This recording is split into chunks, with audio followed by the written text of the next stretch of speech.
कल्पना कीजिए अंतरिक्ष की गहराइयों में हजारों प्रकाश वर्ष दूर, जहाँ न हवा है न आवाज, वहाँ खड़े हैं गैस और धूल के विशाल स्तंभ। ये है पिलर्स ऑफ क्रिएशन। यहीं जन्म लेते हैं नए तारे और धीरे धीरे हो रहा है उनका विनाश। लेकिन सबसे चौंकाने वाली बात, हो सकता है कि जिन्हें हम आज देख रहे हैं वो असल में हजारों साल पहले खत्म हो चुके हो। पिलर्स ऑफ क्रिएशन असल में ठोस खंभे नहीं है, ये हाइड्रोजन गैस और अंतरिक्षीय धूल के घने बादल है। ये मौजूद है ईगल नेबुला, जो लगभग 6500 to 7000 लाइट ईयर दूर है। यह क्षेत्र सर्पेंस तारामंडल में स्थित है। इन स्तंभों की ऊंचाई लगभग 4 से 5 प्रकाश वर्ष है, यानी हमारी पूरी सौरमंडल से भी कई गुना विशाल। ये ब्रह्मांड का एक स्टार फैक्ट्री है, जहाँ हर पल नए सितारों का निर्माण हो रहा है। इन स्तंभों के अंदर गैस के छोटे छोटे घने गुच्छे होते हैं। जब गुरुत्वाकर्षण इन गैस के कणों को एक साथ खींचते हैं तो वे धीरे धीरे सिमटने लगते हैं। जैसे जैसे दाब बढ़ता है, तापमान बढ़ता है, फिर एक पल आता है जब न्यूक्लियर फ्यूजन शुरू होता है और एक नए तारा का जन्म होता है। यही प्रक्रिया हमारे सूर्य के जन्म में भी हुई थी।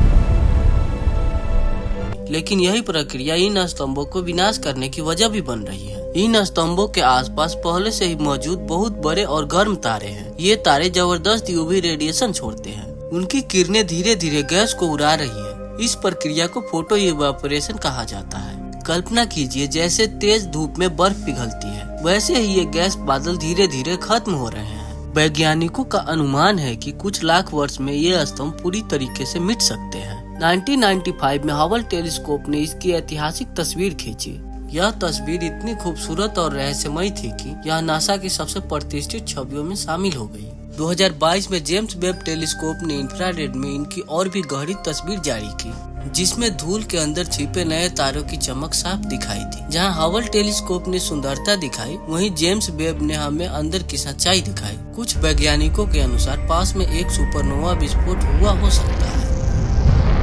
यदि ऐसा हुआ तो उसकी शॉक वेव इन स्तंभों को हजारों साल पहले नष्ट कर चुकी होगी। लेकिन क्योंकि यह हमसे हजारों प्रकाश वर्ष दूर है, हम आज भी उनका पुराना दृश्य देख रहे हैं। यानी अंतरिक्ष हमें अतीत दिखता है। जब हम ऊपर आसमान देखते हैं तो हम समय में पीछे देख रहे होते हैं। पिलर्स ऑफ क्रिएशन हमें यह सिखाते हैं कि ब्रह्मांड में सृजन और विनाश एक साथ चलते हैं। जहाँ एक तारा जन्म लेता है, वही दूसरे तारे की रोशनी किसी और चीज का अंत कर रही होती है। यह जीवन का भी नियम है। हर शुरुआत के पीछे एक समाप्ति छुपी होती है। ये विशाल स्तंभ हमें याद दिलाते हैं कि हम एक अनंत ब्रह्मांड का एक छोटा सा हिस्सा है। हमारी पृथ्वी, हमारा सूरज, सब कभी ऐसे ही किसी गैस बादल से पैदा हुए थे। शायद कहीं वहाँ अभी भी किसी नए सूर्य का जन्म हो रहा है और किसी नई पृथ्वी की कहानी शुरू होने वाली है। वीडियो देखने के लिए बहुत बहुत धन्यवाद।